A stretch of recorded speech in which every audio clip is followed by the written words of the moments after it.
ایک کارگو جہاز سمندری طوفان میں پھنس گیا۔ طوفان کی شدت سے قریب تھا کہ جہاز ڈوب جاتا۔ اس میں موجود تاجروں نے کہا، اگر جان اور مال پیارا ہے تو جہاز سے وزن کم کرنے کے لیے کچھ سامان سمندر میں پھینکنا پڑے گا۔ تاجروں نے آپس میں مشورہ کر کے طے کیا کہ سب سے زیادہ سامان جس تاجر کا ہے وہ پھینک دیتے ہیں تاکہ ایک ہی بندے کا نقصان ہوگا۔ جہاز کا زیادہ تر لوڈ ایک ہی تاجر کا تھا۔ اس نے اعتراض کیا کہ صرف میرا سامان کیوں؟ سب کے مال میں سے تھوڑا تھوڑا پھینک دیتے ہیں۔ انہوں نے زبردستی اس نئے تاجر کو سامان سمیت سمندر میں پھینک دیا۔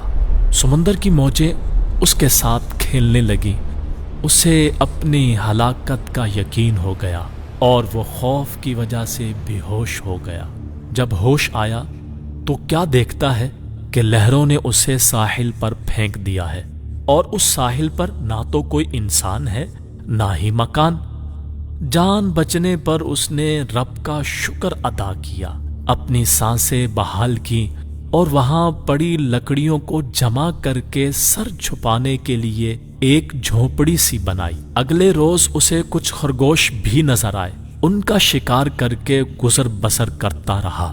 ایک دن ایسا ہوا کہ وہ کھانا پکا رہا تھا کہ اس کی جھونپڑی کو آگ لگ گئی۔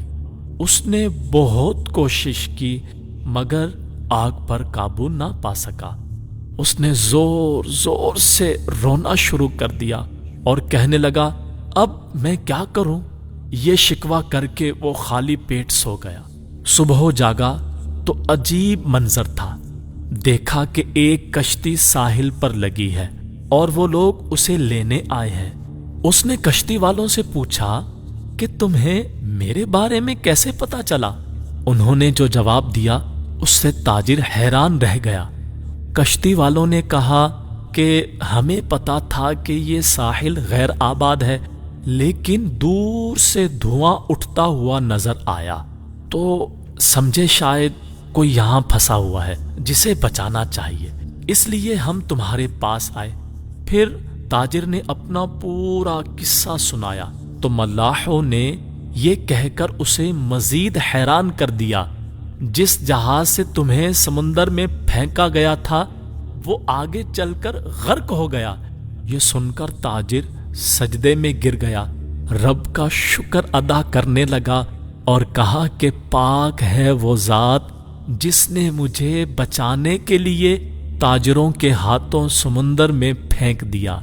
بے شک اللہ پاک اپنے بندوں کے بارے میں زیادہ جاننے والا ہے۔